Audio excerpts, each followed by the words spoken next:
Heading बना लीजिए pituitary gland, Piyush ग्रंथि।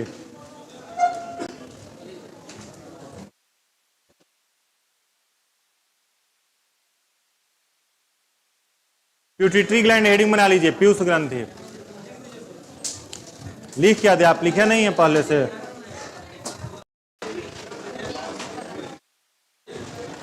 प्यूटिटरी ग्लैंड, पीयूष ग्रंथि।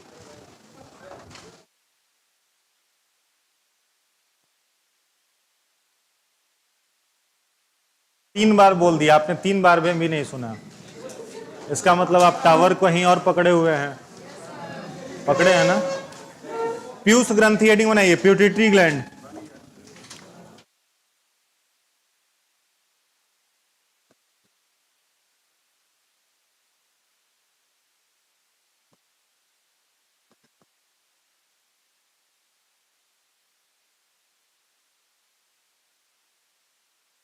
प्यूटिटरी ग्लैंड, पीयूष ग्रंथि। इसमें डैश दे करके लिखिएगा,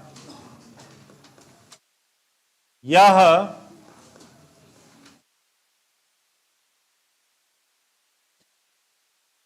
मानव मस्तिष्क के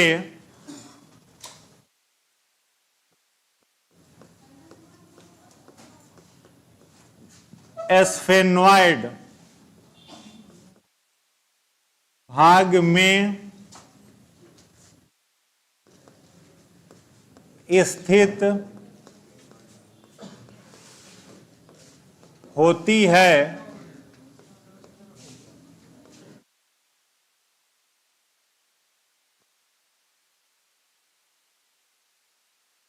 इसका औसतन भार 0.8 ग्राम होता है। इंग्लिश वाले लोग लिखेंगे it is located in sphenoid region of, it is located in asphenoid region of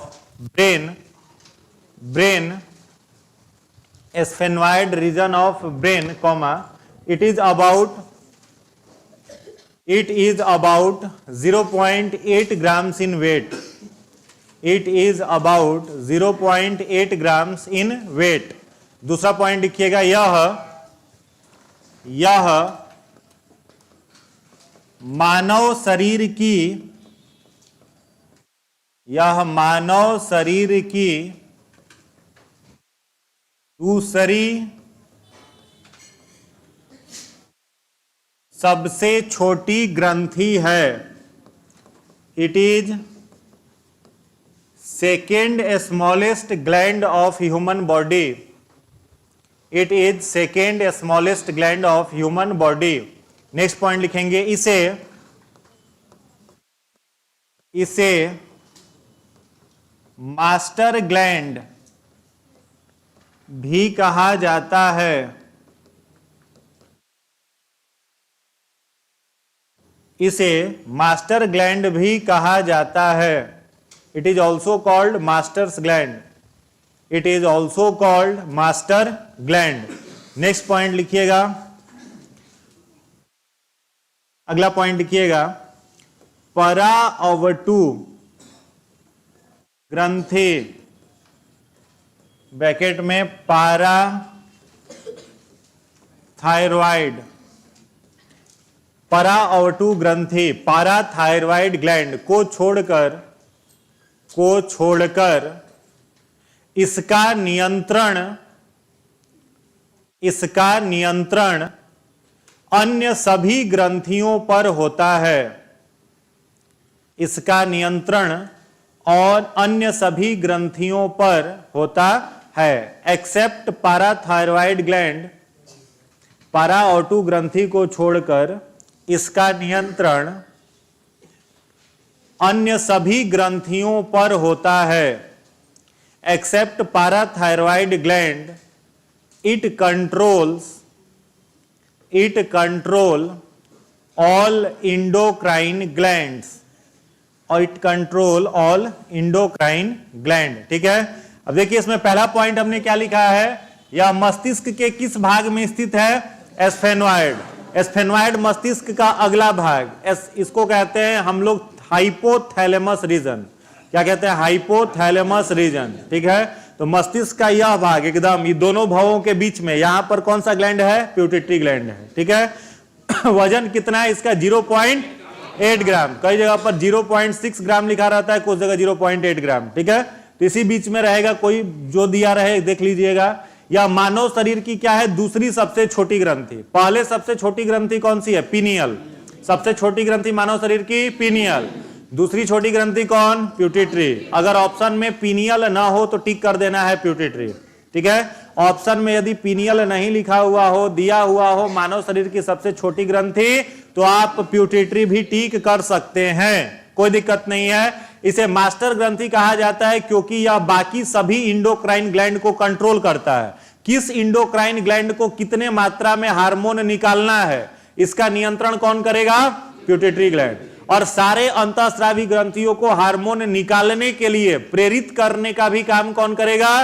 pituitary gland. किसको कितना हार्मोन निकालना है और कब निकालना है, इसका डिसीजन प्यूटिटरी ग्लैंड लेता है। इस कारण से इसे सभी इंडोक्राइन ग्लैंड का मास्टर कहा जाता है। एक लौता ऐसा इंडोक्राइन ग्लैंड पाराथायरॉइड ग्लैंड है जिसका नियंत्रण प्यूटिटरी ग्लैंड नहीं करता, बाद बाकी सभी का नियंत्रण करता है। याद रहेगा? चलिए अगला पॉइंट लिखिएगा। इससे स्रावित निम्न हार्मोन है। इससे स्रावित निम्न हार्मोन्स हैं। Following hormones secreted by this gland are. Following hormones secreted by this gland are. इससे स्रावित निम्न हार्मोन हैं। इससे स्रावित निम्न हार्मोन हैं। पहला लिखिएगा सोमैटोट्रॉफिक। पहला लिखिएगा सोमैटोट्रॉफिक हार्मोन, शॉर्ट में कहा जाता है एसटीएच। एसटीएच, इसमें डैश देकर के लिखिएगा। यह वृद्धिवर्धक, यह वृद्धिवर्धक हार्मोन, शॉर्ट में लिख लीजिएगा ब्रैकेट में ग्रोथ हार्मोन। यह वृद्धिवर्धक हार्मोन है जो हड्डियों की लंबाई, जो हड्डियों की लंबाई को बढ़ाता है। It is growth hormone, it is growth hormone which promote elongation of bone, which promote elongation of bone। दूसरा पॉइंट लिखिएगा एसटीएच की कमी से, एसटीएच की कमी से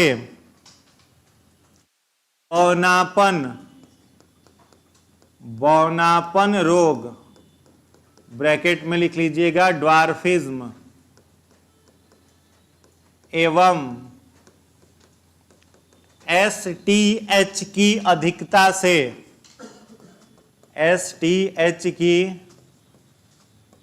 अधिकता से विशालकायता, विशालकायता, ब्रैकेट में लिखिएगा एक्रोमीगेली, या इसी को कहा जाता है जाइंटिज्म रोग हो जाता है due to deficiency of STH, deficiency of STH, dwarfism and due to excess secretion of STH, and due to excess secretion of STH, एक्रोमीगेली और जाइंटिज्म, एक्रोमीगेली और जाइंटिज्म डिजीज कॉज्ड, जाइंटिज्म डिजीज कॉज्ड हो गया। अब देखो सोमैटोट्रॉफिक हार्मोन किससे सेक्रेट होगा? प्यूटिटरी ग्लैंड से।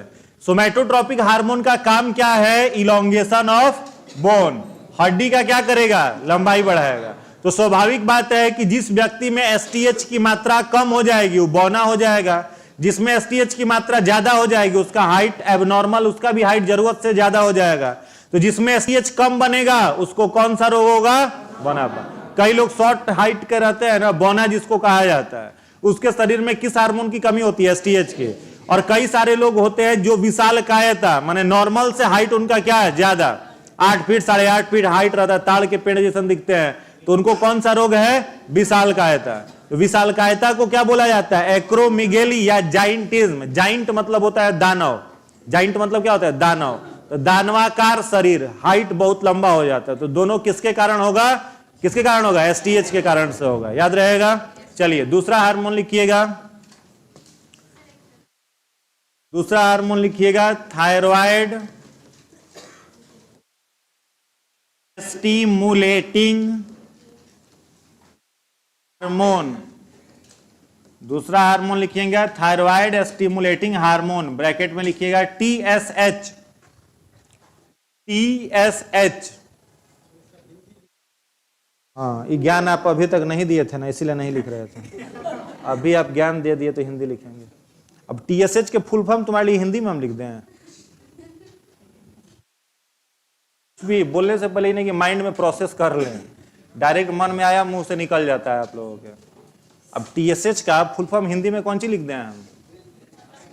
गजब हाल है। कहीं फुल फॉर्म हिंदी में नहीं लिखा जाता है, तो लिखे उसको हिंदी में, फुल फॉर्म हिंदी में लिखा जाता है। कौन सी का फुल फॉर्म तुम हिंदी में देखा है? एगो बताओ तो। बीएसएफ का फुल फॉर्म हिंदी में लिखा देखो, बीएसएफ बॉर्डर सिक्योरिटी पर सेना सुरक्षा बल। अब इसका हम टीएसएच का क्या लिखे?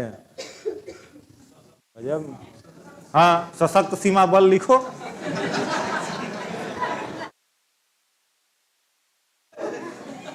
मतलब मास्टर को, अरे भाई मेरे हिंदी मीडियम में हो तो कुछ चीज का हिंदी नहीं निकलेगा, समझ रहे हो ना। अब तुम्हारा नाम भोजपुरी में ले चाहे हिंदी में ले चाहे उर्दू में ले, नाम जो है वही लेना पड़ेगा, ठीक है। हाँ, तो जबरदस्ती उसका नाम नहीं लिखा। यहाँ पर लिखे है ना एक्रोमिगेली को विशालकायता कहते हैं, तो था हिंदी लिख दिए। तो जितना हम दे सकते हैं सुविधा उतना ही सुविधा लेने का प्रयास करें, अतिरिक्त सुविधा की अपेक्षा ना करें। तो हमको कष्ट हुआ तो हम झेला देंगे आप लोगों को, फिर छटपटाते रहिएगा। हाँ, तो चलिए थायराइड स्टिमुलेटिंग हार्मोन, इसमें डैश दे करके लिखे। नहीं, कुछ लोग अधिक दिमाग लगा रहे हैं तो ट्रीटमेंट हम दे देंगे, फिर परेशान होते रहिएगा। चलिए थायराइड स्टिमुलेटिंग हार्मोन, टीएसएच में डैश दे करके लिखिएगा। यह थायराइड ग्रंथि को, यह थायराइड ग्रंथि को, थायराइड ग्रंथि को थायरॉक्सिन, यह थायराइड ग्रंथि को थायरॉक्सिन स्रावित करने हेतु, थायरॉक्सिन स्रावित करने हेतु प्रेरित करता है। थायराइड ग्रंथि को थायरॉक्सिन स्रावित करने हेतु प्रेरित करता है। It stimulate thyroid gland, it stimulate thyroid gland to secrete thyroxine, to secrete thyroxine. हो गया। अब ध्यान देंगे, देखिए यहां पर क्या लिखा है? Thyroid stimulating hormone. अब इस थायराइड स्टिमुलेटिंग हार्मोन को आप थायरॉक्सिन समझने की भूल बिल्कुल नहीं करेंगे, ठीक है। थायरॉक्सिन हार्मोन कौन सी ग्रंथि स्रावित करेगी? गला में है जो ग्रंथि, थायराइड ग्लैंड, ठीक है।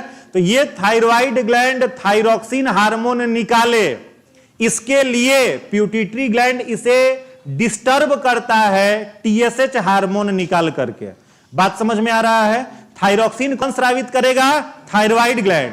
लेकिन यदि आपका प्यूटिटरी ग्लैंड टीएसएच स्रावित नहीं करे तो आपका थायराइड ग्लैंड भी थायरॉक्सिन स्रावित नहीं करेगा। बात आ रही है समझ में? तो थायराइड ग्लैंड को प्रेरित करने के लिए हम लोगों का pituitary gland thyroid stimulating hormone secrete करता है। तो बताओ थायराइड ग्लैंड को कंट्रोल कर रहा है कि नहीं कर रहा? प्यूटिटरी ग्लैंड कर रहा है, तो मास्टर ग्लैंड कहेंगे कि नहीं कहेंगे? कहेंगे। तो थायराइड ग्लैंड थायरोक्सिन निकालता है किस कारण से? टीएसएच के कारण से, थायराइड स्टिमुलेटिंग हार्मोन के कारण से। क्लियर है? चलिए दूसरा हार्मोन हो गया। तीसरा हार्मोन लिखेंगे, तीसरा हार्मोन लिखिएगा ACTH। तीसरा हार्मोन लिखेंगे ACTH, इसको कहते हैं adreno corticotrophic, adreno corticotrophic hormone, adreno corticotropic hormone ACTH। Exam में अगर क्वेश्चन आएगा भी तो फुल फॉर्म लिखा हुआ नहीं आएगा, शॉर्ट लिखा रहेगा ACTH, GTH, STH ये लिखा हुआ रहेगा। ठीक है, ACTH हो गया। इसमें डैश देकर के लिखिएगा यह अधिवृक्क ग्रंथि को, अधिवृक्क, यह अधिवृक्क, यह अधिवृक्क ग्रंथि को कॉर्टिसोल, यह अधिवृक्क ग्रंथि को कॉर्टिसोल स्रावित करने हेतु, स्रावित करने हेतु प्रेरित करता है। अधिवृक्क ग्रंथि को कॉर्टिसोल स्रावित करने हेतु प्रेरित करता है। इट स्टिमुलेट एड्रिनल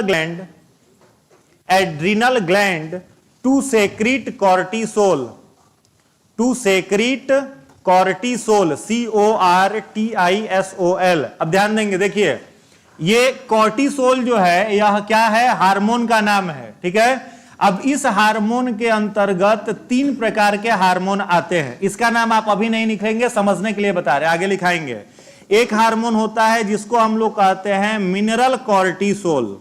ठीक है, एक हार्मोन है जिसको कहते हैं ग्लूकोकॉर्टिसोल, कॉर्टिसोल, और एक तीसरा हार्मोन है जिसको कहते हैं एड्रीनलिन। ठीक है, अगर आपको याद होगा तो जब पाचन तंत्र पढ़ा रहे थे तो उसमें हमने कहा था अग्नाशयी रस कौन स्रावित करता है? अग्नाशय।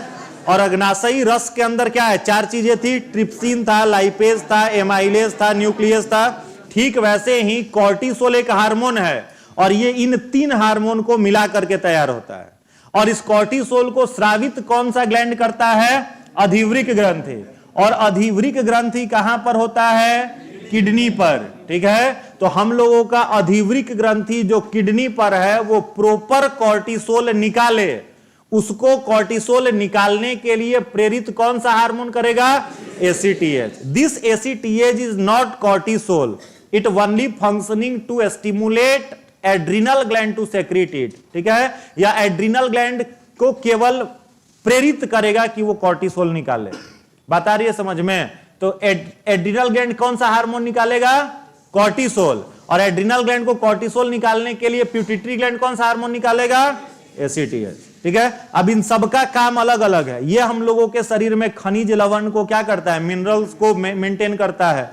ग्लूकोकॉर्टिकॉइड ग्लूकोज को मेंटेन करता है। एड्रिनलिन को उड़ो या लड़ो हार्मोन कहते हैं, फाइट एंड फ्लाइट हार्मोन। किसी को गुस्सा आता है, किसी को एंजाइटी आता है, व्यक्ति डिप्रेशन में है, तो किसके कारण होता है? एड्रिनलिन के कारण से होता है। तो आगे हम लोग इन तीनों के बारे में पढ़ेंगे। ठीक है, ACTH का फंक्शन समझ में आया? क्या समझ में आया? कि एड्रिनल ग्लैंड कॉर्टिसोल निकाले, उसके लिए पिट्यूटरी ग्लैंड क्या निकाल रहा है? ACTH। तो एड्रिनल ग्लैंड को पिट्यूटरी ग्लैंड कंट्रोल कर रहा है या नहीं कर रहा है? कर रहा है, तो मास्टर ग्लैंड कहेंगे। ठीक है, चलिए 3 हार्मोन हो गया। चौथा हार्मोन लिखेंगे,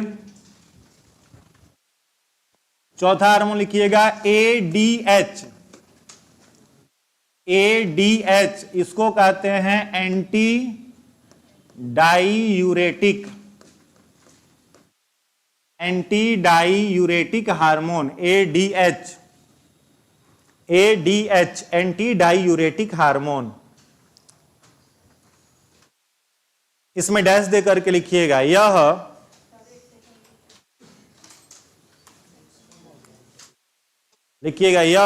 किडनी को जल के पुनर्अवशोषण के लिए, यह किडनी को जल के पुनर्अवशोषण के लिए, किडनी को जल के पुनर्अवशोषण के लिए प्रेरित करता है, प्रेरित करता है। It stimulate kidney to reabsorption of water, reabsorption of water. आपको याद होगा एक्सक्रीटरी सिस्टम में हम किडनी में क्या पढ़ाए थे, किडनी से कौन सा ट्यूब निकला था, यूरेटर, और यूरेटर कहां खुल रहा था, यूरिनरी ब्लैडर में। यूरेटर किडनी में जो यूरिन बन रहा था उसको पास कर रहा था। तो किडनी में यूरिन कैसे बन रहा था, पहले तो ब्लड फिल्टर हो रहा था किडनी में, तो क्या यूरिया, और यूरिया में पानी मिल रहा था तब ना यूरिन बन रहा था। तो किडनी पानी को एब्जॉर्ब कर रहा था कि नहीं कर रहा था, तो किडनी पानी को एब्जॉर्ब करता है, उसमें सहायक हार्मोन कौन सा है, एडीएच, और इस एडीएच को सेक्रेट कौन कर रहा है, पिट्यूटरी ग्लैंड। तो एडीएच का मतलब एंटी डायूरेटिक, माने किडनी को जल के पुनर्अवशोषण करने के लिए प्रेरित करता है, तो किडनी को कंट्रोल कर रहा है। ठीक है, चलिए नेक्स्ट लिखेंगे पांचवा हार्मोन। पांचवा हार्मोन लिखिएगा प्रोलैक्टिन, प्रोलैक्टिन,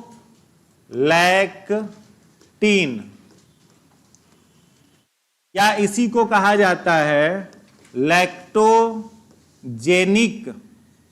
प्रोलैक्टिन या इसी को कहा जाता है लैक्टोजेनिक हार्मोन, शॉर्ट में कहते हैं LTH, शॉर्ट में कहते हैं LTH, लैक्टोजेनिक हार्मोन, या इसी को प्रोलैक्टिन कहते हैं।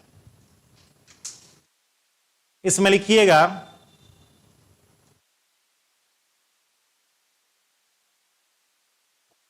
यह शिशु के जन्म के पश्चात, यह शिशु के जन्म के पश्चात, शिशु के जन्म के पश्चात स्तन ग्रंथियों को, शिशु के जन्म के पश्चात स्तन ग्रंथियों को दुग्ध स्रावित करने हेतु, दुग्ध स्रावित करने हेतु प्रेरित करता है, दुग्ध स्रावित करने हेतु प्रेरित करता है। It stimulate mammary glands, it stimulate mammary gland to secrete milk, mammary gland to secrete milk after the birth of foetus, secrete milk after the birth of foetus. देखो शिशु के जन्म के बाद, नाम से स्पष्ट हो जा रहा है, लैक्टिन का मतलब क्या हो जाए, लैक्टोज किसमें पाया जाता है, दूध में, तो प्रोलैक्टिन यानी संतान का जब जन्म होगा तो यह मैमेमरी ग्लैंड को स्टिमुलेट करेगा मिल्क प्रोडक्शन करने के लिए। क्लियर है, तो प्रोलैक्टिन मैमेमरी ग्लैंड को कंट्रोल कर रहा है, इसका मतलब इसका कंट्रोल मैमेमरी ग्लैंड पर है, तो पिट्यूटरी ग्लैंड हो गया, मास्टर ग्लैंड कहलाएगा। ठीक है, चलिए अगला हार्मोन लिखिएगा छठा, छठा हार्मोन में लिखिएगा GTH, GTH इसको कहते हैं गोनैडोट्रोफिक हार्मोन,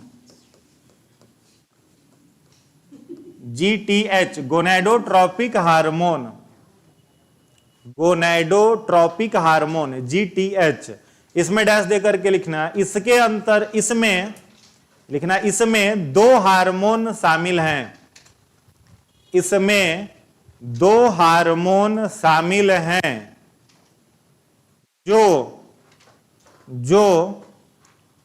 जनन ग्रंथियों को, जो जनन ग्रंथियों को प्रेरित करते हैं, जो जनन ग्रंथियों को प्रेरित करते हैं। It contain two hormone, it contain two hormone which stimulate gonads, it contain two hormones which stimulate gonads. ठीक है, तो जीटीएच में दो हार्मोन कौन कौन से हैं, पहला हार्मोन लिखिएगा, जीटीएच में पहला हार्मोन लिखिएगा FSH, follicle stimulating hormone, FSH, follicle stimulating hormone.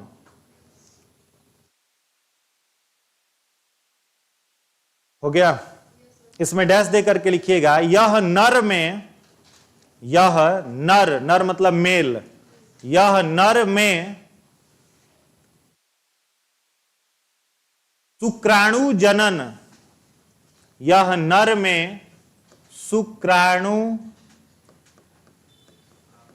जनन, यह नर में शुक्राणु जनन तथा मादा में अंडाणु जनन के लिए, अंडाणु जनन के लिए क्रमशः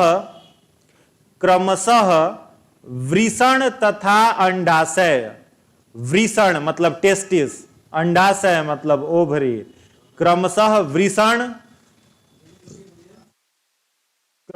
वृषण तथा अंडाशय को प्रेरित करता है, वृषण तथा अंडाशय को प्रेरित करता है।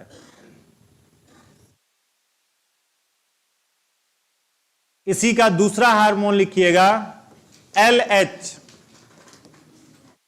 ल्यूटिनाइजिंग,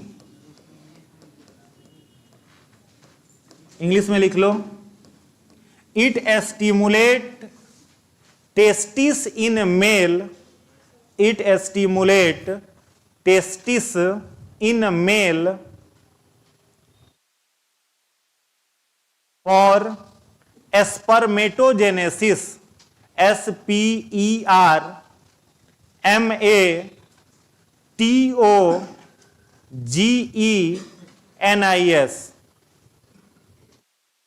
हो गया spermatogenesis, and in female for oogenesis,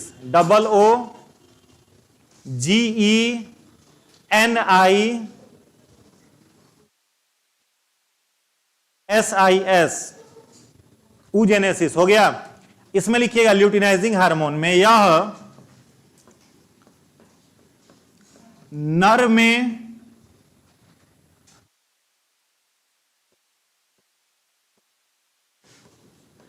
testosterone को स्रावित वृषण के द्वारा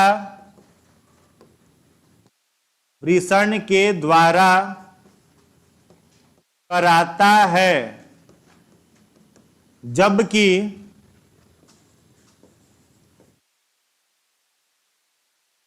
मादा में अंडाशय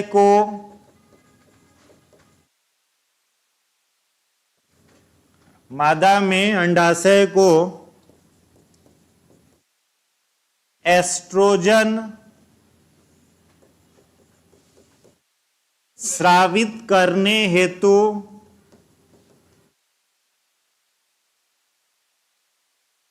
प्रेरित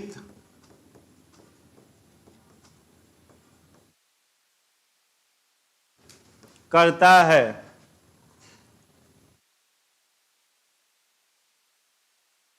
हो गया? It stimulate testis for secretion of testosterone, it stimulate testis for secretion of testosterone, it stimulates testes for secretion of testosterone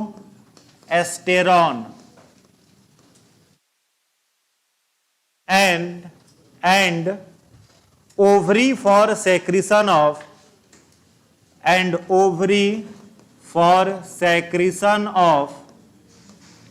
estrogen, and ovary for secretion of estrogen।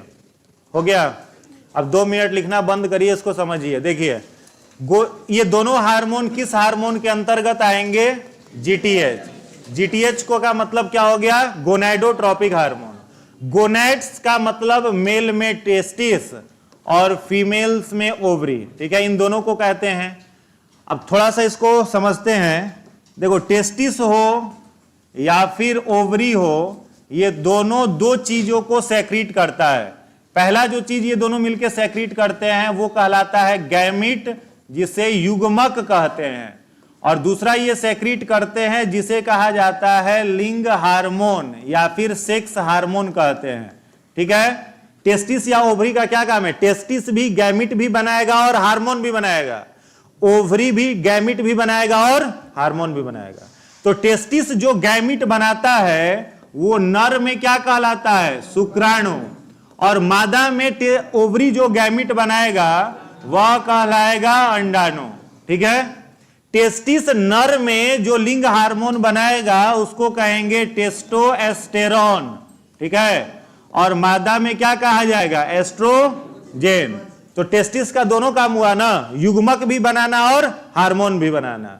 Ovary का भी दोनों काम हुआ, युग्मक भी बनाना और हार्मोन भी बनाएगा। तो टेस्टिस जो ये युग्मक बना रहा है शुक्राणु, इसको कौन सा हार्मोन स्टिमुलेट कर रहा है? एफएसएच।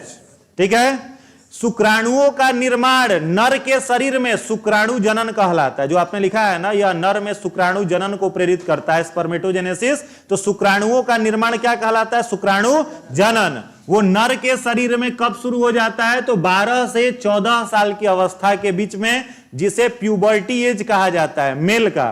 और फीमेल प्यूबर्टी जो एज होगा वो होता है 10 से 12 साल के बीच में। ठीक है, तो टेस्टिस क्या बनाएगा? शुक्राणु। तो टेस्टिस शुक्राणु बनाए, इसके लिए टेस्टिस को प्रेरित कौन सा हार्मोन करेगा? एफएसएच करेगा।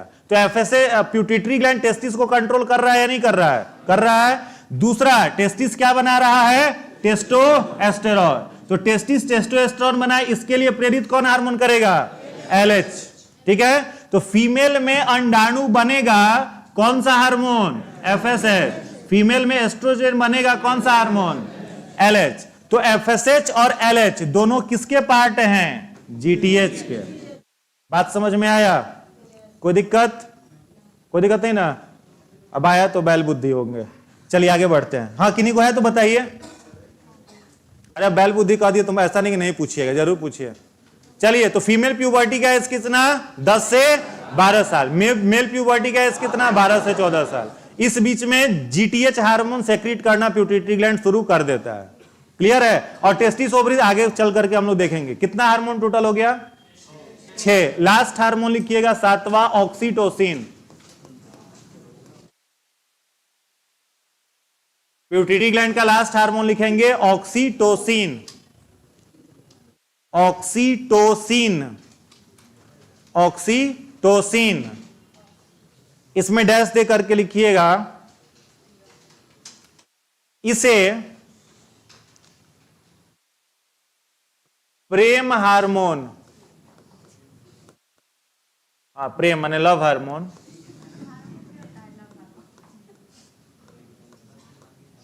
कॉमा आलिंगन हार्मोन,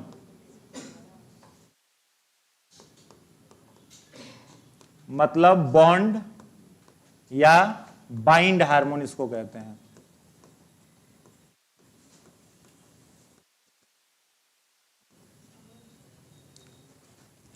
भी कहते हैं, भी कहते हैं, हो गया। It is also called, it is also called love hormone, love hormone comma bond hormone, bond hormone and binding hormone, and binding hormone. अगला पॉइंट लिखिएगा। इसी हार्मोन के कारण, इसी हार्मोन के कारण मां एवं बच्चे के बीच, इसी हार्मोन के कारण मां एवं बच्चे के बीच भावनात्मक संबंध, भावनात्मक संबंध बन पाता है। Due to this hormone, due to this hormone an emotional relation established between, an emotional relation established between mother with their child। ठीक है, इस हार्मोन को क्या कहते हैं? प्रेम हार्मोन, आलिंगन hormone, love hormone, bond hormone, binding hormone. बच्चा और उसके मां के बीच जो भावनात्मक संबंध होता है, एग्जाम में आया हुआ प्रश्न है, किस हार्मोन के कारण होता है? ऑक्सीटोसिन के कारण से होता है। ठीक है, एक और पॉइंट इसमें लिखिएगा, यह ग्रंथियों को, दुग्ध ग्रंथियों को दुग्ध स्रावित करने हेतु, दुग्ध ग्रंथियों को दुग्ध स्रावित करने हेतु भी प्रेरित करता है, भी प्रेरित करता है। It stimulate mammary glands, it stimulate mammary glands for secretion of milk, for secretion of milk. देखिए, अगर ऑप्शन में एलटीएच, ज्यादातर ऑप्शन में एलटीएच नहीं देता है, लैक्टोजेनिक हार्मोन नहीं देगा या प्रोलैक्टिन नहीं देगा, ज्यादा क्या देता है? ऑक्सीटोसिन। तो ये नहीं मिल्क सेक्रीशन के लिए पूछे तो एलटीएच खोजते रहिए। अगर एलटीएच और ऑक्सीटोसिन दोनों है तो टिक एलटीएच को करेंगे, लेकिन यदि एलटीएच नहीं है ऑप्शन में तो वहां आप टिक ऑक्सीटोसिन को कर देंगे। ऑक्सीटोसिन बनाना जो है नेचुरल रूप में ह्यूमन के बॉडी में तैयार हो रहा है, लेकिन आर्टिफिशियल बनाना गवर्नमेंट के द्वारा क्या है? कंप्लीट बैन है। ऑक्सीटोसिन बनाना गवर्नमेंट के द्वारा बैन है। गांव वगैरह में नॉर्मली हम लोग देखते थे कि गाय का दूध जो ग्वाला लोग होता था 2 बार निकालता था, सुबह में और शाम में। शहरों में आप देखिएगा कि सबके दरवाजे पर गाय का दूध निकालते हुए बेच रहा है। अब जो बेच रहा है वो क्या करता है? सुई लगाता है। सुई में कौन सा सुई लगाता है? ऑक्सीटोसिन। तो जैसे ही ऑक्सीटोसिन लगाया, मेमोरी ग्लैंड्स के ऊपर से गाय का कंट्रोल खत्म। अब बार बार उसका दूध वो निकाल रहा है, तो वो दूध, वो हार्मोन जो है ऑक्सीटोसिन का इंजेक्शन के थ्रू जो गया है, वो गाय के लिए तो खतरनाक है ही, उस दूध को जो पी रहा है उसके लिए उससे अधिक खतरनाक है।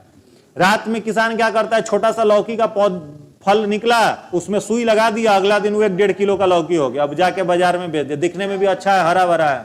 अब जो उसको खाएगा जल्दी मरेगा। छोटा सा सब्जी है, उसमें रात में लगा दिया, अगले दिन वो बड़ा सा सब्जी बन गया, तो जो खाएगा वो मरेगा। समझ गया? तो ऑक्सीटोसिन जो है वो कृत्रिम रूप से बनाना गवर्नमेंट के द्वारा क्या है? बैन है। इसका प्रयोग कई सारे अनैतिक कार्यों में भी होने लगा था, जिस कारण से गवर्नमेंट ने बैन किया था। छोटे बच्चों के शरीर में इस इंजेक्शन को लगा देने से उनमें सेल डिवीजन बहुत तेजी से होने लगता है और बच्चे कम उम्र में ही वयस्क दिखाई देने लगते हैं। तो देह व्यापार, इन सब कामों में इसका प्रयोग होने लगा था, जिसके कारण सरकार ने इसको क्या कर दिया? बैन कर दिया। समझ में आया? तो नेचुरल रूप से बॉडी में बने तो इसका फायदा है। इसी के कारण माँ और बच्चे के बीच में भावनात्मक संबंध, इमोशनल रिलेशन बन पाता है। क्लियर है? तो ये 7 हार्मोन आपको याद कर लेना है। किस ग्लैंड में? प्यूटिटरी ग्लैंड में। कोई दिक्कत? इसमें अगर देखो एक और चीज है, इसमें अगर आपसे पूछे कि प्यूटिटरी ग्लैंड अपने लिए कौन सा हार्मोन निकालना है, मैंने प्यूटिटरी ग्लैंड का खुद का हार्मोन कौन है, तो केवल एसटीएच, वही है ना। एसटीएच को छोड़ के बाकी जो 6 हार्मोन है वो तो दूसरे को स्टिमुलेट कर रहा है। समझ में आ रहा है हम क्या बोल रहे हैं?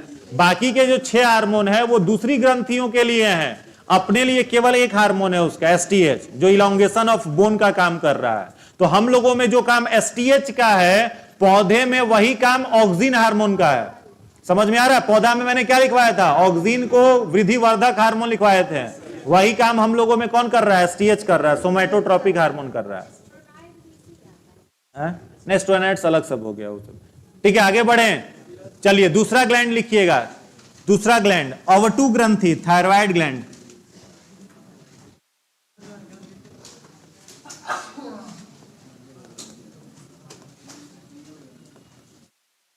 दूसरा लिखिएगा ओवटू ग्रंथि।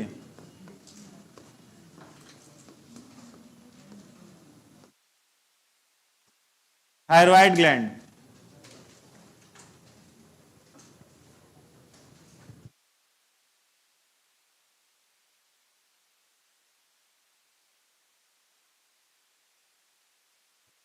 इसमें लिखिएगा यह ग्रंथि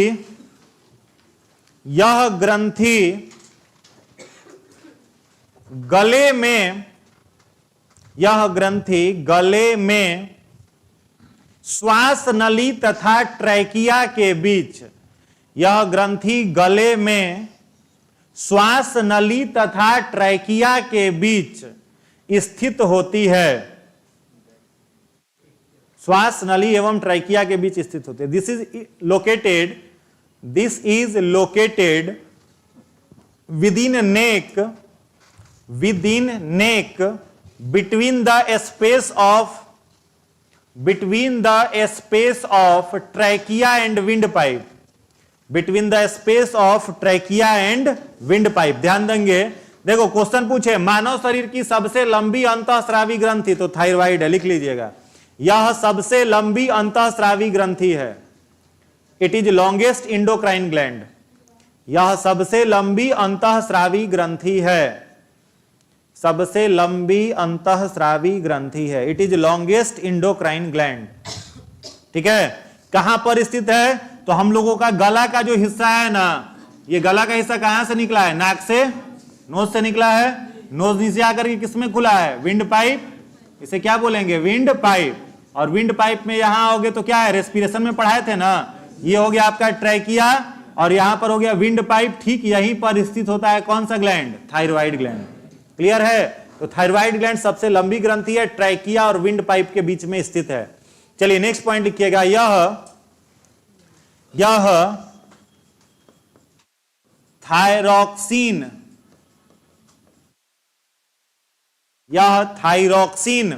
नामक हार्मोन स्रावित करता है। यह थायरॉक्सिन नामक हार्मोन स्रावित करता है जिसमें आयोडीन की मात्रा होती है। It secrete thyroxine hormone which contain iodine. यह थायरॉक्सिन हार्मोन स्रावित करता है जिसमें आयोडीन की मात्रा होती है। It secrete thyroxine hormone which contain iodine. तो थायराइड ग्लैंड कौन सा हार्मोन निकालेगा? थायरॉक्सिन। थायरॉक्सिन इकलौता हार्मोन है जिसमें आयोडीन होता है। क्वेश्चन कई बार परीक्षा में आया है, किस हार्मोन में आयोडीन पाया जाता है? तो थायरॉक्सिन में। तो थायराइड ग्लैंड को पिट्यूटरी ग्लैंड स्टिमुलेट करने के लिए कौन सा हार्मोन निकाल रहा था? बताइए बिना कॉपी देखे हुए। TSH। पिट्यूटरी ग्लैंड निकाल रहा था ना TSH, ताकि थायराइड थायरॉक्सिन निकाल सके। क्लियर है? अगला पॉइंट लिखिएगा, इस थायरॉक्सिन हार्मोन की कमी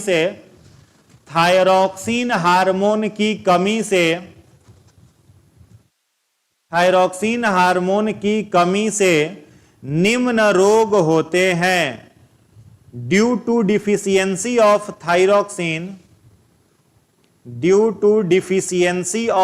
thyroxine several disease caused. Thyroxine की कमी से निम्न रोग होते हैं। हो गया पहला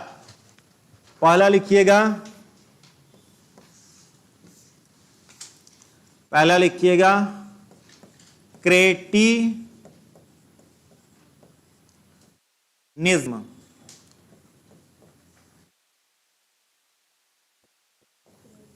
पहला लिखिएगा क्रेटिनिज्म। इसमें डैश दे करके लिखिएगा, यह रोग बच्चों में होता है जिसमें उनका शारीरिक एवं मानसिक विकास रुक जाता है। शारीरिक एवं मानसिक विकास रुक जाता है एवं वे चिड़चिड़े हो जाते हैं। इंग्लिश वाले लोग लिखेंगे, this disease effect in children in which their physical and mental growth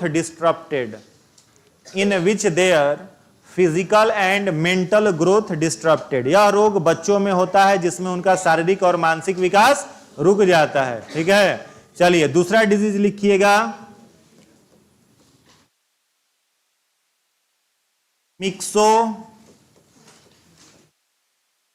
दूसरा रोग लिखिएगा मिक्सोडीमा।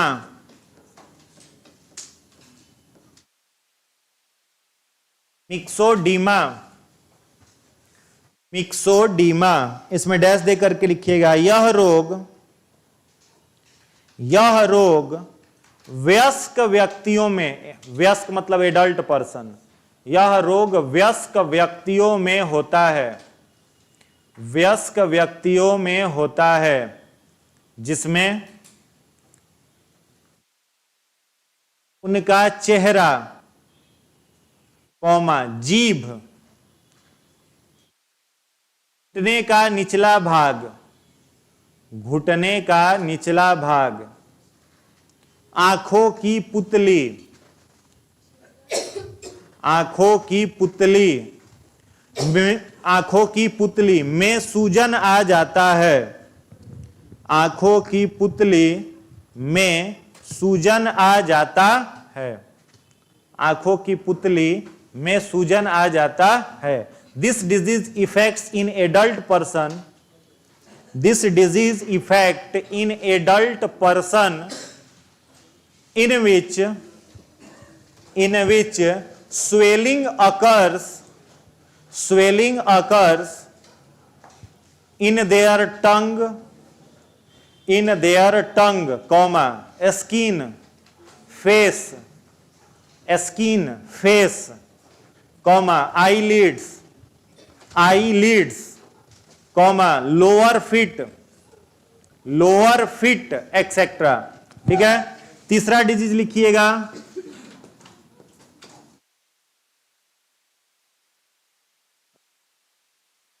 हैसीमैटो रोग,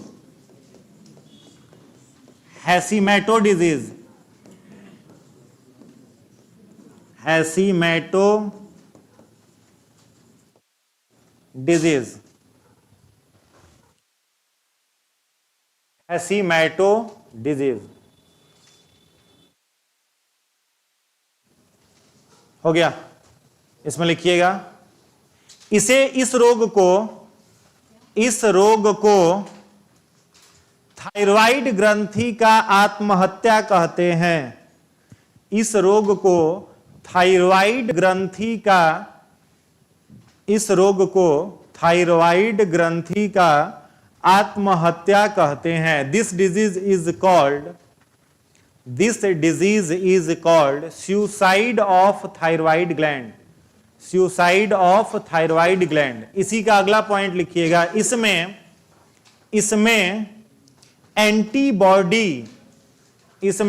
एंटीबॉडी थायराइड ग्रंथि पर हमला करके उसे नष्ट कर देती है। इसमें एंटीबॉडी थायराइड ग्रंथि पर हमला करके उसे नष्ट कर देती है,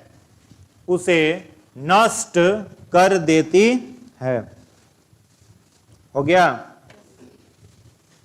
चौथा डिजीज लिखिएगा, ग्वाइटर, घेंघा। चौथा डिजीज लिखिएगा, घेंघा।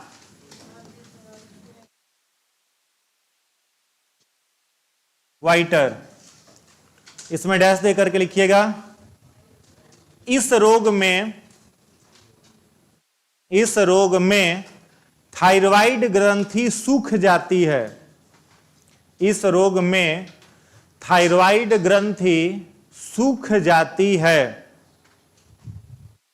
थायराइड ग्रंथि सूख जाती है। तो ये 4 रोग किससे? थायरॉक्सिन की कमी से। अब 2 रोग का नाम लिखोगे थायरॉक्सिन की अधिकता से, तो लिखिएगा थायरॉक्सिन की अधिकता से निम्न रोग होते हैं, थायरॉक्सिन की अधिकता से, बोलिए, घेंघा को श्रिंकिंग ऑफ थायराइड ग्लैंड केवल लिख लीजिए, shrinking, SHRINKING, shrinking of thyroid gland. Thyroid, अगला हेडिंग बनाइएगा, थायराइड की अधिकता से निम्न रोग होते हैं। हाँ ठीक है, थायराइड थायरॉक्सिन कोई दिक्कत नहीं, सेम है, कोई दिक्कत। थायरॉक्सिन की अधिकता से निम्न रोग होते हैं, due to excess secretion of thyroxine, due to excess secretion of thyroxine. पहला डिजीज लिखिएगा, पहला डिजीज लिखिएगा टॉक्सिक ग्वाइटर, हिंदी में लिख लेना जहरीला घेंघा, जहरीला घेंघा, टॉक्सिक ग्वाइटर बोलते हैं। डैश दे करके लिखिएगा। इस रोग में थायराइड ग्रंथि में सूजन आ जाता है। इस रोग में थायराइड ग्रंथि में सूजन आ जाता है, जिसे ठीक करने के लिए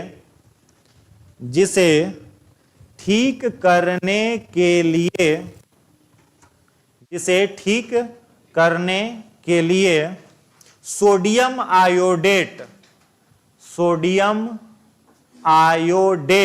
नमक का प्रयोग किया जाता है। जिसको ठीक करने के लिए सोडियम आयोडेट नमक का प्रयोग किया जाता है। इंग्लिश वाले लोग लिखेंगे swelling in thyroid gland, that's देख लिखिएगा swelling in thyroid gland, comma in treatment of this disease sodium iodate salt is used, sodium iodate salt is used. दूसरा रोग लिखिएगा एक्सोऑप्थेल्मिया, दूसरा बीमारी लिखिएगा एक्सोऑप्थेल्मिया। आपको याद होगा ऑप्थेल्मोलॉजी मैंने किस साइंस का नाम लिखा था, आंख से संबंधित, तो ये किसको प्रभावित करेगा, आंख को, ठीक है। तो लिखिएगा एक्सोऑप्थेल्मिया, इसमें डैश देकर के लिखना। इस रोग में नेत्र गोलक अस्थिर हो जाता है, नेत्र गोलक अस्थिर हो जाता है तथा श्वसन दर एवं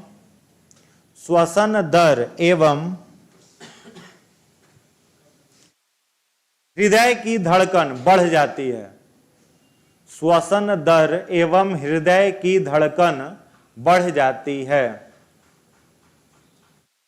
हो गया। इंग्लिश वाले लिख लो,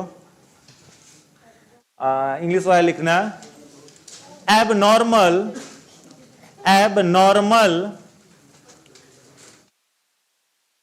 पोर्च्यूसन, PORTUSION, protrusion of eyeball, abnormal protrusion of eyeball, comma blood pressure and rate of respiration increased, blood pressure and rate of respiration increase. Note में एक पॉइंट लिखिएगा, नोट में rate of respiration, heartbeat and rate of respiration increased बढ़ जाता है। इसको समझाते हैं, सबको पहले लिख लो।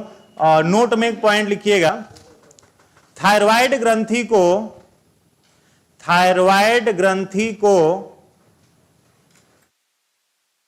टेम्परामेंट जैसे कहते हैं ना, ढेर बोलोगे तो टेम्पर बढ़ जाएगा मेरा, तो वही टेम्परामेंट। थायराइड ग्रंथि को टेम्परामेंट ग्रंथि भी कहा जाता है। This gland is also called temperament gland. Thyroid ग्रंथि को टेम्परामेंट ग्रंथि भी कहा जाता है। अब ये भी टेम्परामेंट ग्रंथि क्यों कहते हैं, थायरॉक्सिन की अधिकता से, ठीक है। इसको एक एक करके देख लो। पहला, इसमें थायरॉक्सिन अगर कम हो जाए किसी के शरीर में, तो पहला रोग जो प्रभावित करेगा बच्चों में होगा, वो कौन सा होगा, क्रेटिनिज्म। क्रेटिनिज्म को कई जगह पर आप पढ़े होंगे, विशुद्ध हिंदी में कहा जाता है जड़ मानवता, ठीक है। इसमें बच्चा सब जो होता है उसका शारीरिक और मानसिक विकास क्या हो जाएगा, जैसे अब ऐसा नहीं है कि बच्चों में थायराइड नहीं होता, जो छोटका बच्चा सब होता है ना, उस सब में भी थायराइड का दिक्कत आ जाता है। तो बच्चा में थायराइड का दिक्कत होगा तो कौन सा रोग होगा उसको, क्रेटिनिज्म। मेंटल ग्रोथ और फिजिकल ग्रोथ उसका बढ़ेगा ही नहीं, मानसिक भी वो कमजोर रहेगा, शारीरिक रूप से भी कमजोर रहेगा, तो उसको बोलेंगे क्रेटिनिज्म। दूसरा है मिक्सोडीमा। अब नॉर्मल एज में ठीक है। एडल्ट एज में, हमारे आपके एज में अगर किसी को थायराइड हो तो उसमें किसका सिम्टम दिखेगा? मिक्सोडीमा का। आंख का ये जो निचला भाग है ये सूज जाएगा, जीभ जो होगा सूजा हुआ रहेगा, चेहरा जो होगा सूजा हुआ रहेगा, लोअर फिट घुटना के नीचे का जो पैर होगा, थोड़ा सा अगर पैर लटका के बैठ गए तो उसमें सूजन आ जाएगा। ठीक है। तो सबसे ज्यादा जो वयस्क लोगों में बीमारी होती है वो कौन सा होता है? मिक्सोडीमा। 2-4 हजार बार क्वेश्चन पीसीएस में आ चुका है, 1-2 बार नहीं आया है कि बड़े लोगों में मिक्सोडीमा रोग किस हार्मोन की कमी से, तो थायरॉक्सिन। ठीक है। तो नॉर्मली एडल्ट लोगों में मिक्सोडीमा दिखेगा। तीसरा क्या है? हैसीमेटो डिजीज। तो हैसीमेटो डिजीज में जो शरीर का एंटीबॉडी है, ध्यान से समझना, मानव शरीर में जो एंटीबॉडी है ये एंटीबॉडी ही अटैक कर देगा थायराइड ग्रंथि पर और थायराइड ग्रंथि को मार देगा, नष्ट कर देगा। तो वो भी बीमारी, ये भी कब होगा? जब थायरॉक्सिन का लेवल घट जाएगा। तो उस रोग को क्या बोलेंगे? हैसीमेटो डिजीज। उसके बाद क्या लिखा है? घेंघा। तो घेंघा रोग 2 प्रकार का होता है। एक घेंघा रोग होता है जिसमें गर्दन लटक जाता है और एक घेंघा रोग जिसमें ग्रंथि सूख जाती है। तो थायरॉक्सिन की कमी से जो होगा वो नॉर्मल ग्वाइटर केवल वर्ड यूज होगा, इसमें थायराइड ग्रंथि सूख जाएगी और थायराइड ग्रंथि का जैसे ही शरीर में जरूरत से ज्यादा हो गया, तो जरूरत से ज्यादा मतलब हाइपर सेक्रीशन और जरूरत से कम माने हाइपोसेक्रीशन। तो हाइपर सेक्रीशन होगा तो 3 बीमारियां। पहली बीमारी कौन सी? Toxic goitre. तो टॉक्सिक ग्वाइटर में गर्दन जो होता है वो क्या होता है? बाहर ऐसे लटक जाएगा। घेंघा रोगी को देखे होंगे, ग्रंथि क्या होता है उसका? बाहर निकल जाता है, लटक जाता है, उसमें सूजन आ जाता है, तो उसको टॉक्सिक ग्वाइटर कहते हैं। ये अधिकता से होगा। एक्सोऑप्थेल्मिया, एबनॉर्मल परचूसन ऑफ आईबॉल। आंख का जो ये व्हाइट वाला पूरा भाग है, तो आंख का जो सफेद वाला भाग है उसको क्या कहा जाता है? स्केलेरा। आंख का सफेद वाला भाग जो पूरा है उसको क्या कहते हैं? स्केलेरा। स्केलेरा के अंदर में बीच में ब्लैक कलर का है ना, ब्लैक के अंदर में जाओगे तो रेटिना, ये सारा चीज है।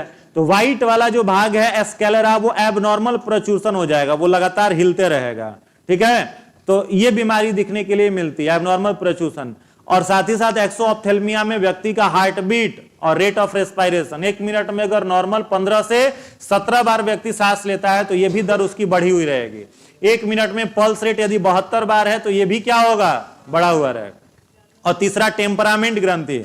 थायरॉक्सिन अगर शरीर में बढ़ गया तो व्यक्ति बैठे बैठे रहेगा, अचानक से रोना शुरू कर देगा, चिल्लाना शुरू कर देगा, बैठे बैठे ऐसे ही देखे मुस्कुराते रहेगा। जैसे 1-2 का इसमें बढ़ा हुआ, हमको देख के पीछे से मुस्कुराते रहता है, तो हम समझ जाते हैं थायरॉक्सिन का दिक्कत है, तो हमको देख के नहीं मुस्कुरा रहा है। तो नॉर्मल सडनली बिहेवियर में बदलाव आना वो भी किस कारण से होता है? थायरॉक्सिन की अधिकता से। तो बिहेवियर चेंज भी इसके कारण से होगा। अचानक से आप बात कर रहे हैं, रोना शुरू कर देगा, हंसना शुरू कर देगा, पगलाना शुरू कर देगा। तो पगला रहा है मतलब थायरॉक्सिन उसमें क्या हो गया? बढ़ गया है। सोचना अलग चीज है, यहां अलग है। अचानक से सडनली उसके बिहेवियर में चेंज आ जाएगा, बदलाव आ जाएगा। समझ गए? तो ये सब किस कारण से होता है? थायराइड के कारण से। चलिए तीसरा ग्लैंड लिखेंगे। 2 ग्लैंड हो गया, तीसरा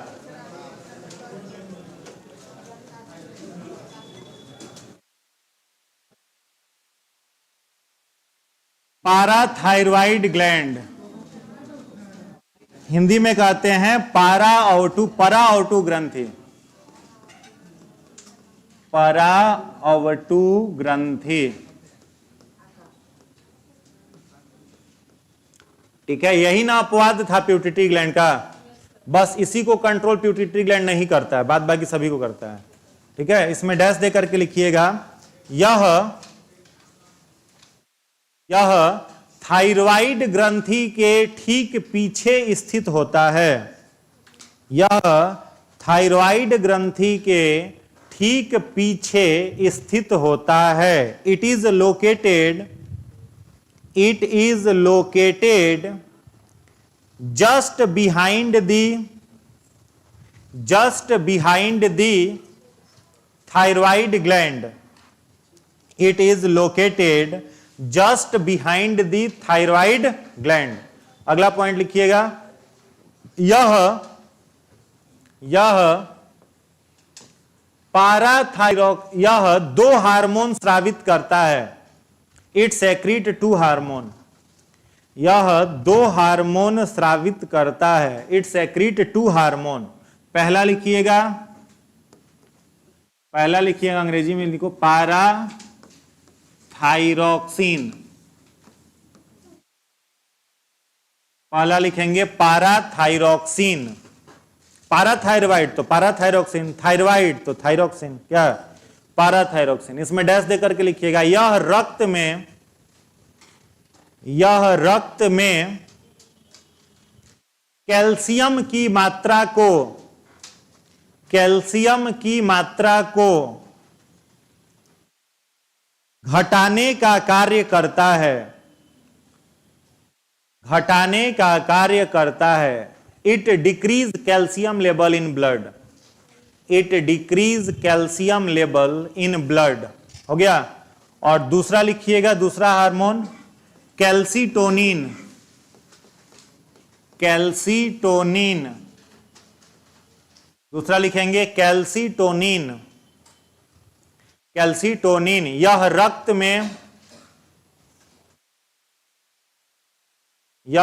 में कैल्शियम की मात्रा बढ़ाने का कार्य करता है, it increase calcium level in blood, it increase calcium level in blood, calcium की मात्रा बढ़ाने का कार्य करता है। नोट में एक पॉइंट लिखिएगा, नोट में लिखेंगे रक्त में कैल्शियम की मात्रा ज्यादा कम हो जाने से, रक्त में कैल्शियम की मात्रा ज्यादा कम हो जाने से बच्चों में रिकेट्स, बच्चों में ज्यादा कम हो जाने से, ज्यादा और कम दोनों साथे रहेगा, माने ज्यादा घट जाने से बच्चों के रक्त में कैल्शियम की मात्रा घट जाने से बच्चों में रिकेट्स तथा वयस्क व्यक्तियों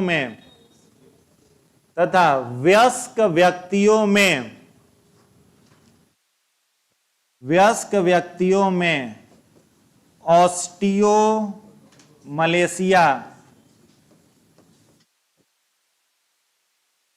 मलेशिया देश के नाम ना है, बीमारी का नाम है। बड़ों में ऑस्टियोमलेशिया नामक रोग हो जाता है due to deficiency of calcium in blood, due to deficiency of calcium in blood, rickets caused in children, rickets caused in children and adults suffer from osteomalacia, and adults suffer from osteomalacia,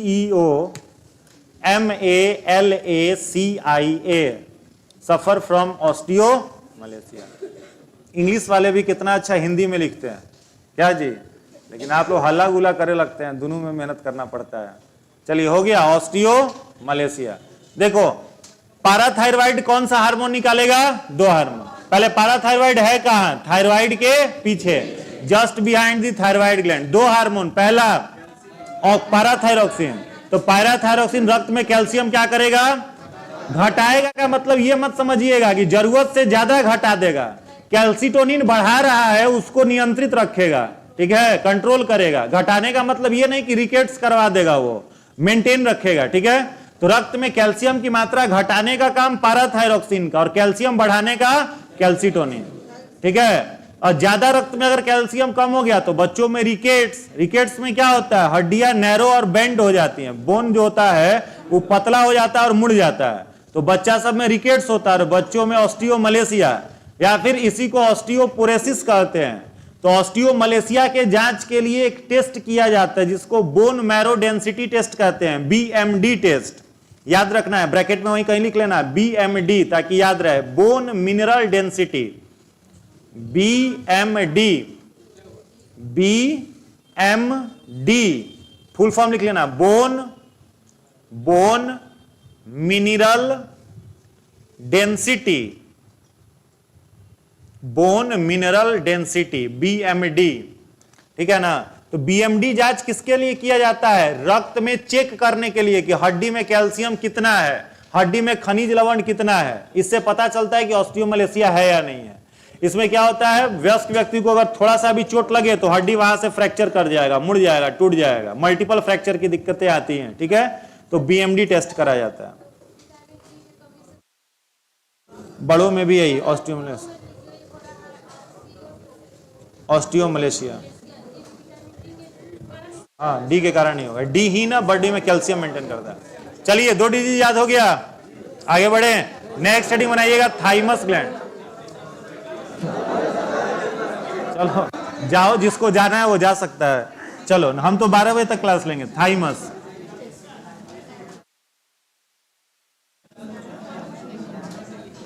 next लिखिएगा thymus ग्रंथि।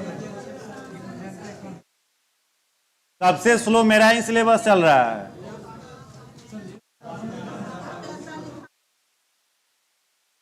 अच्छा, हमारे लिखाने से समस्या है तो छोड़ देते, हमको क्या, समझाते हुए बढ़ जाते हैं फटाफट। क्या है? ये लिख लोगे तो याद हो जाएगा, दिमाग में फीड, और केवल जो जो इंपॉर्टेंट जहां से क्वेश्चन बनेगा वही चैप्टर पढ़ा रहे हैं। ऑलरेडी हम बहुत फिल्टर करके पढ़ा रहे हैं, ठीक है। तो जहां जहां से क्वेश्चन बनेगा केवल वही चीज, वो भी लिखवा देंगे इसके बाद। पहले यही लिख लीजिए, कोई दिक्कत नहीं है। थाइमस में लिखिएगा, यह ग्रंथि हृदय के बगल में स्थित होती है। यह ग्रंथि हृदय के बगल में स्थित होती है। It is located just beside the heart. It is located just beside the heart. यह ग्रंथि हृदय के बगल में स्थित होती है। दूसरा पॉइंट लिखिएगा, यह थायमीन नामक हार्मोन, यह थायमीन नामक हार्मोन स्रावित करती है। It secrete thymine hormone. It secrete thymine, THAIMINE। It secrete thymine hormone. Thymine hormone, यह थायमीन हार्मोन स्रावित करती है। अगला पॉइंट लिखिएगा, थायमीन की उपस्थिति के कारण ही, थायमीन की उपस्थिति के कारण ही बच्चों में रोग प्रतिरोधकता, ब्रैकेट में लिखिएगा एंटीबॉडी, ANTIBODY, एंटीबॉडी बनता है। इंग्लिश वाले लोग लिखेंगे due to thymine antibody develop in children. Due to thymine antibody develop in children. एक और पॉइंट लिखिएगा, बुढ़ापे में यह ग्रंथि विलुप्त हो जाती है। हाँ, इकलौता ग्रंथि है जो बुढ़ारी में नहीं रहता है। बुढ़ापे में यह ग्रंथि विलुप्त हो जाती है। This gland becomes disappear in old age. This gland becomes disappear in old age, ठीक है। अब ध्यान देंगे, यह कहां पर है? हृदय में नहीं, हृदय के बगल में। हृदय में आप लोग जगह दीजिएगा तब रहेगा। ये कहां है? हृदय के बगल में। कौन सा हार्मोन निकालेगा? थायमीन का काम क्या बनाना है? एंटीबॉडी। एंटीबॉडी क्या करेगा? बीमारियों से रक्षा करेगा। अब ध्यान देंगे, बच्चा सब जो होता है, हम लोगों के शरीर में एंटीबॉडी 3 कारणों से बनता है।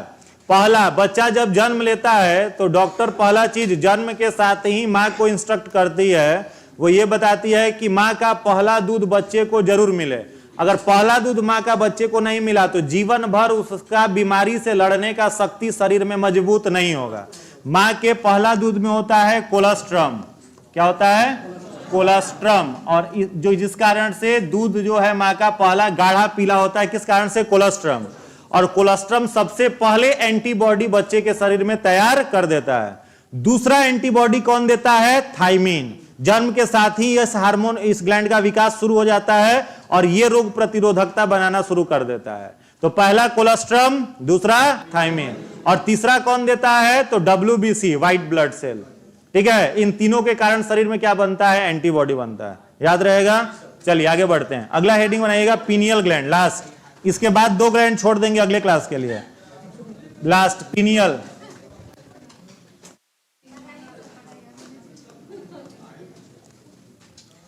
लास्ट लिखिएगा पीनियल ग्रंथि। हमारा क्लास पहले रहना चाहिए।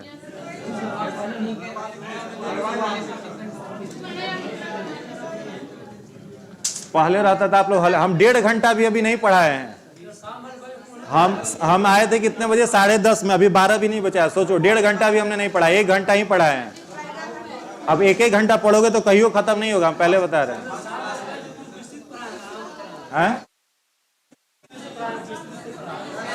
तो आप लोग विस्तृत पढ़ाने कहां दे रहे हो?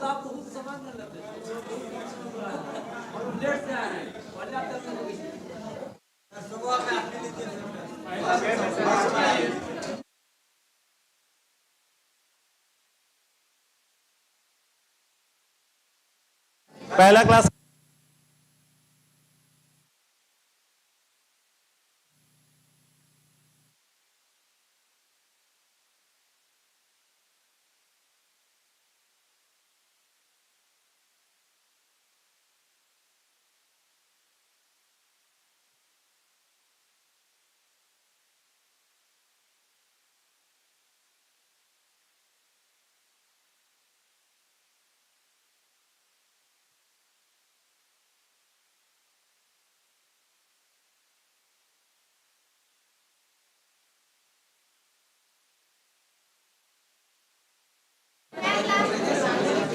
प्रयास करते हैं,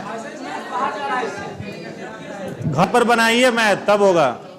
मैथ अगर बाहर जा रहा है दिमाग से तो घर पर बनाइए। हम आपको बोले थे 3 चीज से रिजल्ट होना है, 3 से 4 चीज जो एग्जाम में। पहला मैथ रीजनिंग हमने बताया था, दूसरा हिस्ट्री बताए थे, तीसरा साइंस बताए थे, और 14 इतिहास। और इतिहास में केवल क्या? पहला मैथ रीजनिंग, दूसरा हिस्ट्री। हिस्ट्री में कौन सा? मॉडर्न। ठीक है, साइंस हो गया, मॉडर्न हो गया, मैथ रीजनिंग हो गया, और उसके बाद करंट अफेयर्स हो गया। ये 4 चीज से रिजल्ट हो जाएगा। अब मैथ को भी वैल्यू देना है बढ़िया, रीजनिंग और मैथ दोनों। रीजनिंग आता सभी को है, स्पीड बढ़ाना है उसमें। ठीक है, रीजनिंग सबको आता है, लेकिन कम समय में कुछ क्वेश्चन देख के टिक लगा दीजिए, इतना रीजनिंग में स्पीड लाना होगा। और ऐसे बहुत ज्यादा कंपटीशन इस एग्जाम के लिए, बहुत अधिक कंपटीशन नहीं है, क्योंकि क्लासरूम में ही हम एवरेज देखते हैं। मान लीजिए इसमें अगर 300 लोग बैठे हुए हैं तो एवरेज यदि हम इसमें देखें तो हमको पता है कि कितने लोग पढ़ने वाले हैं। वो हम बोलते हैं, जिनको लिखने में ही कष्ट हो जाता है, हम समझ जाते हैं ग्राफ कितना ऊपर है कितना नीचे है, पाराबोला बन रहा है, हाइपर पाराबोला बन रहा है, क्या बन रहा है, तो हमको पता है। तो लगभग औसतन ऐसे ही स्टूडेंट इस एग्जाम को फेस कर रहे हैं, दे रहे हैं। और सीट इतना ह्यूज अमाउंट में है, तो रिजल्ट होना बहुत आसान है। केवल क्या पढ़ना है और उसको पढ़ना है, ये दोनों चीज पता होना चाहिए। क्या पढ़ना है पता चल गया, अब उतना चीज पढ़ लीजिए, हो जाएगा रिजल्ट। कंपटीशन आपके एग्जाम में बहुत कम है, ये हम बता रहे हैं। ठीक है, बहुत ज्यादा कंपटीशन है। एग्जाम के दिन तक बहुत स्टूडेंट परेशान रहेंगे कि कहां से कई गो 2 गो पेपर होगा, 3 गो पेपर होगा, खाली घूम घूम के पूछ रहा है सब पढ़ कौनो नहीं रहा है। लिटरली बता रहे, अगर मिल के पूछिए तो पढ़ कोई नहीं रहा है, खाली पूछ रहा है कि एग्जाम कैसे होगा, एग्जाम कैसे होगा। अब पेपर में बैठेगा उस दिन तक उसका क्लियर नहीं होगा एग्जाम क्या होगा, कैसे होगा। इसलिए पढ़ लीजिए, हो जाएगा रिजल्ट।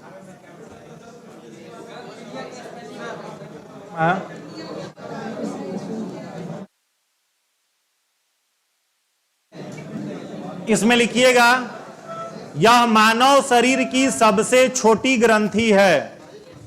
यह मानव शरीर की सबसे छोटी ग्रंथि है। This is smallest gland of human body. This is smallest gland of human body. मानव शरीर की सबसे छोटी ग्रंथि है। मानव शरीर की सबसे छोटी ग्रंथि है। अगला पॉइंट लिखिएगा, इसे इंग्लिश वाले लिख लिया ना, it is smallest gland of human body. अगला पॉइंट लिखिएगा, इसे बायोलॉजिकल क्लॉक, जैविक घड़ी, इसे जैविक घड़ी भी कहते हैं। It is also called biological clock. इसे जैविक घड़ी भी कहते हैं। It is also called biological clock. अगला पॉइंट लिखिएगा, यह मनुष्य में स्वयं के कार्यों को करने हेतु ब्रैकेट में लिखिएगा सर्कार्डियन रिदम,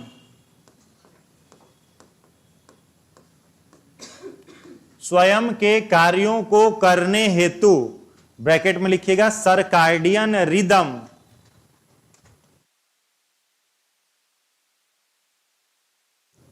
सर्कार्डियन रिदम स्वयं के कार्यों को करने हेतु प्रेरित करता है। इट मेंटेन और stimulate humans for their circadian rhythm. अगला पॉइंट लिखिएगा, यह मेलाटोनिन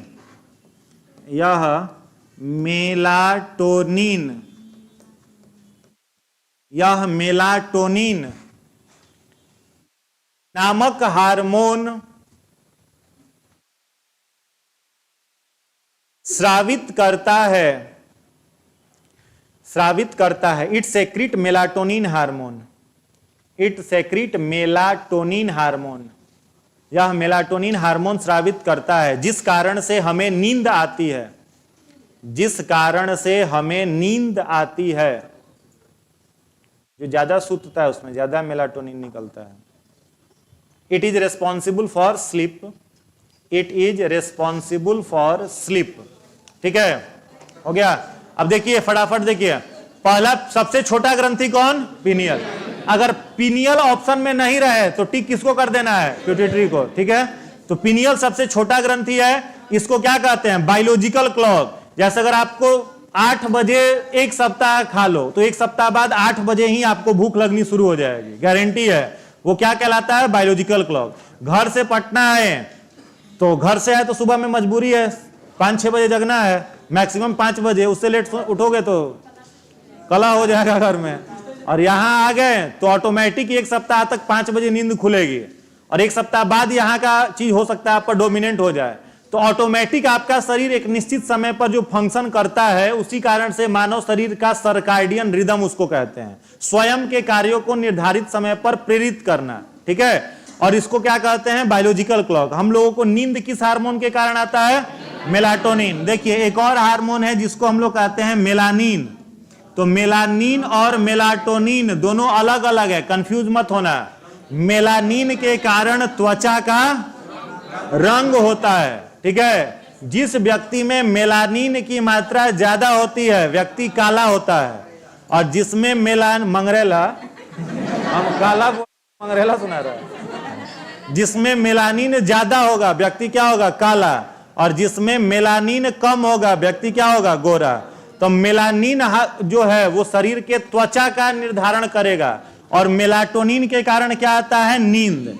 तो क्वेश्चन परीक्षा में आया हुआ है, मानव को नींद किस हार्मोन के कारण? मेलाटोनिन। अंधेरे में मेलाटोनिन ज्यादा निकलता है। ठीक है, रात में अंधेरे में ज्यादा निकलता है, इसीलिए लाइट ऑफ करने के बाद नींद अच्छी आती है। लाइट जैसे ही ऑफ होगा मेलाटोनिन का सेक्रेशन ज्यादा तेज हो जाता है तो नींद अच्छी आती है। ठीक है, तो चलिए आज इतना ही। 2 ग्लैंड बच गया, उसे हम लोग अगले क्लास में कर लेंगे।